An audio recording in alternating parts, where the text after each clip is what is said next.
At sa gabing ito, ang ating pag-aralan po ay hango po sa aklat ng Job chapter 36 verse 11 at ito po ang ay aking pinamagatang blessed to serve. Mapalad ang mga naglilingkod. And as you serve, you will be blessed. Sabi po ng Job 36 verse 11, if they obey and serve Him, they shall spend their days in prosperity and their years in pleasures. Purihin ang Panginoon sa kanyang buhay at makapangyarihang salita na ating pag-aaralan sa oras na ito. Saglit muna tayo manalangin. Salamat po dakilang Diyos, minsan pa sa gabing ito na muli kami idudulog sa inyo at sa inyo po namin, O God, patuloy ipinagkatiwala ang aming pag-aaral na iyong salita. Samahan niyo po kami, Panginoon, at patuloy ikaw ang manguna sa aming kalagitnaan. Ikaw po, Lord, ang patuloy na maitaas. Lord, Holy Spirit, be our real teacher today. Salamat po sa iyo ang lahat ng papuri at kaluwalhatian sa pangalan ni Jesus. Amen, amen, and amen. Praise God. Isang mapagpalang gabi po at kamusta na po ang bawat isa. At sa gabing ito, sama-sama po tayong mag-aaral ng kanyang salita. Sabi po sa Tagalog, basahin po natin ito, ang Job 36 verse 11. Kung sila ay magkinig at sa Diyos ay maglingkod, buhay na sagana at payapa sa kanila'y idudulot. Ito po ang pangako ng Panginoon sa mga taong sumusunod, nag-obey. Kaya sabi nga doon, if they obey and serve Him, they shall spend their days in prosperity and their years in pleasure. Ito po ang pangako ng Diyos sa bawat isa na sumusunod at naglilingkod sa Diyos. Kaya makita po natin, obey and serve. Kapag sinabi natin obey, our obedience to the Word of God. Pag sinabi natin serve, tayo po'y maglilingkod, gawin natin ang sinasabi ng salita ng Diyos. Okay. Makikita po natin, what areas of your life has God blessed you with? Ano pong area ng buhay natin na tayo po'y pinagpapala ng Panginoon? At yung pagpapala nito ay ito po yung dapat natin gamitin para po tayo po ay maglilingkod sa Panginoon. Whatever it may be, use it to serve God. Okay? Ang sabi po ng 1 Peter chapter 4 verse 10, as each has received a gift, use it to serve one another as good stewards of God's varied grace. Okay. Ang sabi sa Tagalog, bilang mabubuting katiwala ng iba't ibang kaloob ng Diyos, gamitin ninyo sa kapakinabangan ng lahat ang kakayahang tinanggap ng bawat isa sa inyo. Bawat isa po sa atin, may regalo po ang Diyos. May gift po ang ating Panginoon na dapat po natin gamitin in order to serve other people. And as we serve other people, sabi nga po doon, ginawa natin ang lahat nito for the glory of God. At isa pa, tayo po ay nagiging good steward, mabuting katiwala sa mga regalo, sa mga talento, sa mga biyayang ipinagkatiwala, ipinagkaloob ng Diyos sa bawat anak ng ating Panginoon. Dapat daw po tayo ay magiging mabubuting katiwala sa lahat ng ipinagkaloob ng Diyos sa atin. We should be a good steward. Hindi lamang po financially, kundi sa lahat ng mga bagay, talento na ibinigay sa atin ng ating Panginoon. We must be a good steward. At sabi po dito, God blesses and entrusts each of us with influence, talent, power, and spiritual gifts to glorify Him and build His kingdom. Okay? Tayo pinagpapala ng Diyos at pinagkatiwalaan tayo para tayo ay magiging influencer sa ating kapaligiran. Ano na po ba tayo bilang mga lingkod ng Diyos? Ano na po ba tayo? Nagkakapag-influence na po ba tayo bilang mga lingkod ng Diyos para makapagbigay tayo ng kaluwalhatian sa ating Panginoon? Maraming pagkakataon na ibinigay ng Diyos para tayo magiging influencer. Magkaroon ka ng influensya sa kapaligiran, sa inyong kapitbahay, sa lipunan. At yung talento na ipinagkatiwala din po sa iyo, ay dapat din po yan gamitin natin para sa kaluwalhatian ng ating Panginoon to build His kingdom in this earth. Kaya sa atin po, marami pong may talento. Kaya lang, karamihan po sa panahon natin ngayon, maraming magagaling, maraming merong magandang talent. Kaya lang, ang mga talentong ito'y ginagamit para lukuhin at manloko ng kapwa. Maraming, lalo sa panahon natin ngayon, ang panahon natin ay nandun tayo sa tinatawag na nandun tayo sa online. Kumbaga ay computer-based na karamihan natin ang ating ginagawa. Nagtatrabaho tayo online, nagdi-deposit, nagwe-withdraw online, nagtatransact tayo through online. Kaya lang, maraming tao ang magagaling, may talento po sila, lalong-lalo na pagdating sa pag-hack ng ating mga account. Kaya po, maging maingat po tayo. Kung ang talento po ba natin ay ginagamit natin to glorify God o ginagamit natin to para manloko ng kapwa. But God wants us to serve Him and to use our talent upang tayo makapagbigay kaluguran sa Diyos. God wants you to serve. Okay? Nais ng Panginoon na tayo maglingkod. Nung nakilala natin ang Diyos, nais ng Panginoon, God wants us to be servant. Okay? Hindi dapat tayo ang maglingkod. Kaya sabi to, Jesus Christ, the master of servant leadership, came to earth to do the unthinkable. Ano po yun? Ang sabi ng Matthew 20 verse 28, even as the Son of Man came not to be served, but to serve, and to give His life as a ransom for many. Dito makikita, bagaman siya ay Diyos, hinubad niya ang kanyang pagka-Diyos, ang nature niyang pagka-Diyos, at siya po ang sabi nga po doon, nagkatawang tao po upang maglingkod. Even to the point na siya po ay namatay, napako doon sa krus for a ransom upang tayo ay tubusin sa ating mga kasalanan. Kaya sa paglilingkod po natin, sa pagsunod po natin sa ating Panginoon, God wants you to serve. As servant. Kaya makikita po natin dito, kung gusto ho natin na tayo po ay nandun po sa kumbaga sa kaharian ng Diyos. Ang sabi po doon, if you want to be, sabi nga doon, ay nandun po dapat you must be a servant of all. Kung gusto daw po natin na tayo mas malakas nandun sa kaharian ng Diyos o tayo po, ang sabi nga doon, ay dapat po maglingkod po tayo sa Diyos. E paano natin paglingkuran ng Diyos? Hindi naman natin nakikita ang Panginoon. Ang sabi po doon, kung ano ang sinasabi ng salita ng Diyos, ay dapat po nating gawin.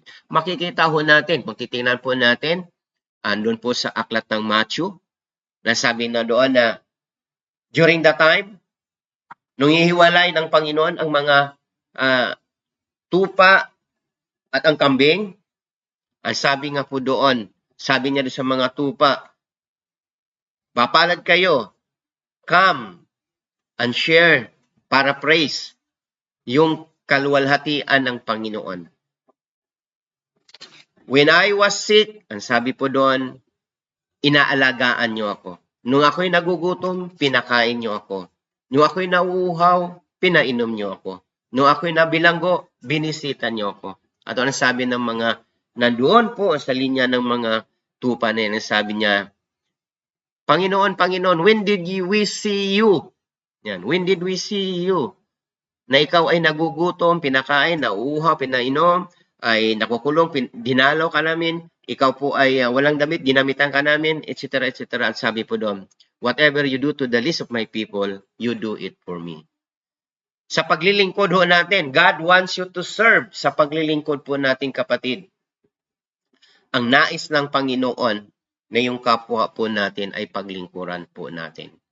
Dahil ang sabi nga doon, anuman ang ating ginagawa sa kapwa, ito po'y ating ginagawa sa Diyos. Lalong-lalo na doon po sa mga nangangailangan, doon sa mga taong wala ng kakayanan na magbalik ng mga bagay na ating ginagawa sa kanila. Dahil tandaan po natin, ang sabi po nga ng Bible doon sa aklat ng Proverbs chapter 19, I think verse 17, nang sabi po doon, when you help the poor, kapag tayo po'y tumulong sa mga mahihirap, tayo po ay nagpapautang sa Diyos.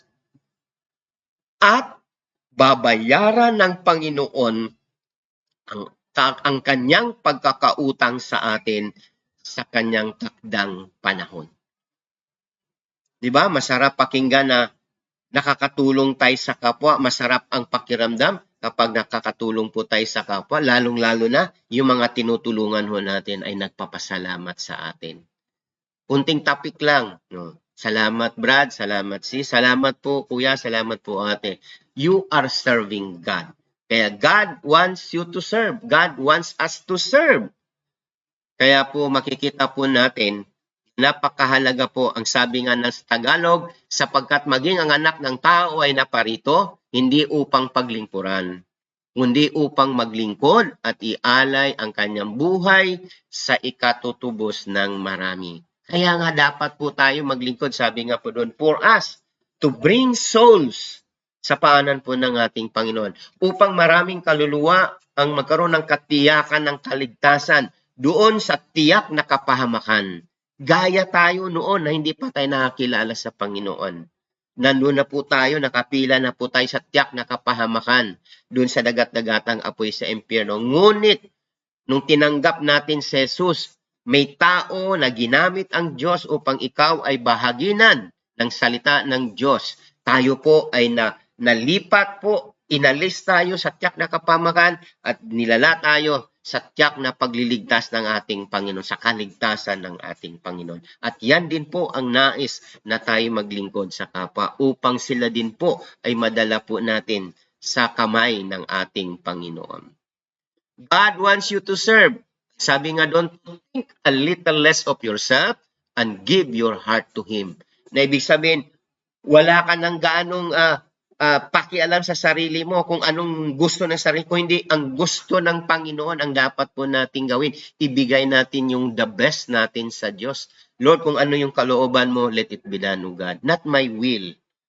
Kaya hindi mo na iniisip sarili mo, kung hindi iniisip mo na kung paano tayo makapagbigay kaluguran sa Diyos sa pamamagitan ng pagtulong natin sa kapwa. And how many times in your life have you neglected the opportunity to share a moment like that in favor of a selfish pursuit of your own? Sometimes po, ipinagpapalit na ho natin. Alam natin, sometimes, alam na po natin, ito yung nais ng Panginoon. Ngunit, sinusunod pa rin yung kagustuhan ho natin. Hindi ito ang ipinagawa ng Diyos, ba't ginagawa mo? Ito ang ginagawa mo.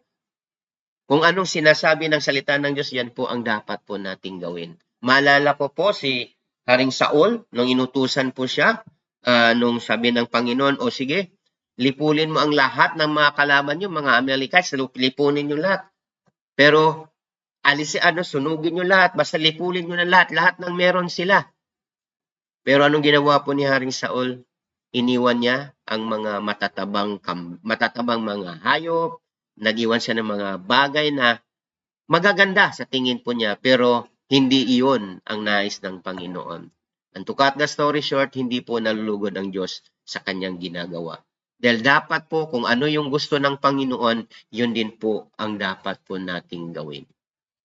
Serving God, tandaan po natin mga kapatid, serving God gives you a fulfilling life. Yun. Maaari na sa paglilingkod natin sa Diyos dumaranas po tayo ng paghihirap, dumaranas po tayo ng trials.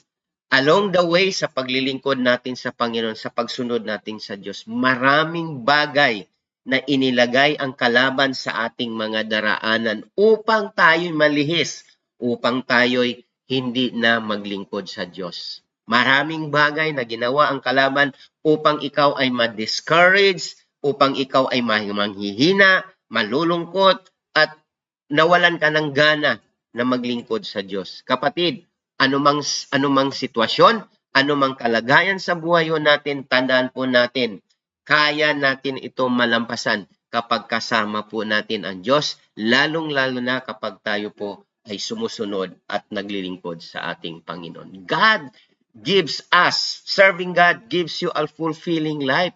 Nagawa ho natin yun. Lord, thank you, Lord. Nagawa ho natin yung mga bagay na ipinapagawa niyo po sa amin. Alam niyo po, minsan, kapag nakapag-share tayo doon sa mga taong alam na po ho natin na, yung mga kunting panahon na lang sila na manirahan sa mundo ito, malapit na silang umalis sa mundong ito, at yun, nabahaginan mo ng salita ng Diyos, na-sharean mo siya ng kaligtasan, na-sharean mo siya ng gospel ng ating Panginoon. Alam niyo po, iba ang ating pakiramdam na bago sila mawala sa mundong ito, sila'y tumanggap sa ating Panginoon, tutuhanang tinanggap natin sila. Bagaman minsan hindi na sila nakapagsalita, ngunit nung narinig nila ang salita at pinapray po natin, pinasunod po natin sa prayer of acceptance, makikita po natin, minsan sila'y umiiyak. Lumuluha po sila. Why? Naramdaman nila ang pagmamahal ng Diyos. Naramdaman nila ang pagkilos ng ating Panginoon. Kaya napakasarap ang pakiramdam na kung saan meron tayong naipanalangin. Kumbaga, ang word po dyan 11th hour na. Say by the bell. Gaya nung dalawang nasa tabi ng ating Panginoong Yesus, bago malagutan ng hininga ang ating Panginoong Yesus, yung sinabi doon sa nung magnanakaw na sinabi niya sa ating Panginoong Yesus, Jesus, sabi niya, alalahanin mo ako pagdating sa iyong kaharian. Alam niyo po, 11th hour, siya naligtas. Kinilala niya si Jesus bilang Diyos. Kaya sabi ni Jesus, ngayon pa lang sinasabi ko na sa iyo, para praise, ikaw ay isasama ko sa aking paraiso. Hindi gaya dun sa kabila na sinabi, kung ikaw ay totoong Diyos, iligtas mo sarili mo at iligtas mo rin kami. Wala siyang tiwala, wala siyang pananampalataya. Kaya dito po natin makikita, mga kapatid, napakasarap po ang pakiramdam na kapag tayo po ay nakapaglingkod sa Panginoon, lalong-lalo na doon sa mga taong nangangailangan ng kaligtasan. It is so tragic that many who do good works have never caught on to the true meaning of serving God.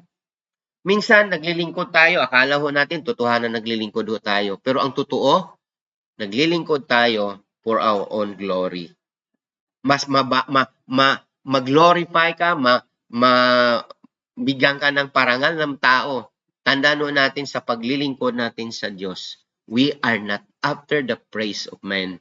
We are after the praise of God. Okay? Serving God is a rich blessing. Tandaan po natin yan, mga kapatid. Those who obey and serve the Lord will have a rich and meaningful life. They will spend their days in prosperity and their years will be rewarded with pleasures. Ngunit, ang sabi po noon, those who disobey God and do not serve God, kahit alam nila ang salita ng Diyos, binabaliwala nila ang salita ng Diyos. Nung una, okay, pero nung kalauna, nawawala po sila. Sabi doon, ngunit kapag sila'y di nakinig at pinairal ang kamangmangan, tiyak na kamatayan ang kanilang hahantungan. Job 36 verse 12, yung karugtong ng ating talata kanina. Verse 11, ang sabi nga doon, those who serve the Lord, those who obey the Lord, ay makaranas sila ng kapayapaan, pagpapala nagmula sa ating Panginoon. They will spend their days in prosperity and their years will be rewarded with pleasures. Ngunit, ang mga tao hindi sumusunod, hindi naglilingkod sa Panginoon at pinairal ang nasa kanilang ang sarili, ang gusto nila, tiyak na kamatayan ang kanilang hahantungan. Ito po ang sinasabi ng aklat ng Job chapter 6 verse 12. Salita ng Diyos na dapat po nating angkinin sa buhay natin. Kaya may you find great delight in serving God. Sa paglingkod po natin sa Diyos. Nawa, masumpungan po natin yung delight, yung kagalakan po natin sa paglilingkod sa Diyos. Sabi po doon, we can say, oh, the joys that come to those who serve to the glory of God. What a blessing it is to be used by Him. Kapatid, kapag ginamit ka ng Panginoon, it is a blessing for us. Hindi lahat ng tao ay gagamitin ng Diyos. What a blessings na tayo po ay gagamitin ng ating Panginoon. Gagamitin tayo for the glory of His name. Gagamitin ka upang maraming tao, maraming kaluluwa ang magkaroon ng katiyakan ng kaligtasan. What a blessings for us. Someday, pagdating ng panahon, lahat ng ating ginagawa ay ito po'y bibigyan ng reward ng ating Panginoon. Take the time today to renew your commitment to serve Him for the rest of your life, regardless of the heartaches and disappointments that may come. Mga kapatid, anumang sitwasyon tayo sa buhay, anumang discouragement na nangyari sa atin, maging sa paglilingkod natin sa Diyos, ang daming disappointments po, ang daming heartaches po. Di ba? Bakit, Lord, kung kailan ako naglilingkod sa inyo? Bakit, Lord? Bakit? Di ba? Minsan nagtatanong. Pero tandaan natin, regardless of any heartaches and disappointments, nagpatuloy pa rin tayo sa paglilingkod sa Panginoon. At yung commitment natin sa paglilingkod sa Diyos. Kapatid, ang sabi nga doon, mararanasan natin, mararamdaman natin yung comfort ng ating Panginoon. It will all be worth it at the end. Kumbaga, pagdating ng panahon na tayo haharap sa Diyos, wow! Kapag sinabihan ka, welcome, my good and faithful servant. Nais ng Panginoon na sa bawat isa sa atin, ang sabi nga doon, may you find great delight in serving God. Masaya ba tayo na tayo nakapaglingkod sa Diyos sa pamamagitan ng paglingkod natin sa kapwa, paggawa sa mga bagay na kalooban ng Panginoon? Kapatid, tandaan po natin, lahat ng ating pagod, lahat ng ating pinaghihirapan, lahat ng mga trials, lahat ng disappointments, discouragement po natin sa buhay, ang lahat ng ito ay wala pa sa kalingkingan, walang katumbas pagdating ng panahon na tayo po'y haharap sa Diyos. Kumbaga, the glory, the reward na matatanggap po natin ay sobra-sobra po. Doon po, kung ikumpara po natin, doon po sa ating paghihirap, makita po natin yung reward na pagkalob sa atin ng ating Panginoon. Kaya po, patuloy po tayong maglingkod sa Diyos, sundin po natin ang kalooban ng ating Panginoon. Nabasa ko rin kanina, narinig ko rin kanina doon sa YouTube po, nakita ko po yun, ang sabi nga na po ni isang prophet, nang sabi nga yun, obedience, ang sabi patungkol sa pag-obey, obedience, ang sabi niya, obedience is not doing the things you like to do. Sabi niya, but doing the things you do not want to do. Yun po ang tunay na kahulugan ng obedience. Obedience means doing the things you do not want to do. Pero ito ang mga bagay na nais natin gawin. Ito ang mga bagay na ipinapagawa ng Diyos na dapat po nating gawin. Tayo po'y manalangin. Salamat po, Panginoon, sa oras na ito. Salamat po, Lord, sa kahalagahan na kami, Lord, ay susunod sa inyo. Salamat, Panginoon, sa iyong mga salita na aming napag-aralan, napagbulay-bulayan sa oras na ito. Nagbibigay sa amin, Lord, ng panibagong sigla, lakas na kami, Lord, ay patuloy na maglingkod sa inyo. Gawin po namin, Lord, ang iyong kalooban, Panginoon. Lord, patuloy kang kumilos sa buhay ng bawat isa, maging sa lahat, Lord, na naaabot ng live stream na ito, God. I-bless mo ang kanilang mga buhay, Panginoon. At nawa, Lord, sila din po ay makaranas ng iba yung pagpapala, iba yung pagkilos mo sa kanilang mga buhay. At nawa, Panginoon, patuloy na masumpungan nyo ang bawat isa na tapat na naglilingkod sa inyo, Panginoon. Lord, we thank you. Patuloy na pagpalain nyo ang bawat isa, bawat lingkod mo, Panginoon. Anumang pangangailangan namin, Panginoon, anumang pangangailangan ng bawat anak ng ugad, lalong-lalo na ang mga naabot ng tinig na ito, Lord, we pray na patuloy kang kumilos sa kanilang mga buhay. At nawa, Panginoon, ang kaligtasan ay patuloy nilang maranasan maging sa kanilang mga mahal sa buhay. And someday, Lord, we pray and we believe, O God, sila po, Panginoon, ay mightily magamit mo for the glory of your name. Marami pong salamat, dakilang Diyos, sa inyo ko po, O God. Patuloy ipinagkatiwala ang lahat ng bagay. We thank you, Lord. We magnify you. In Jesus' name, Amen, Amen, and Amen.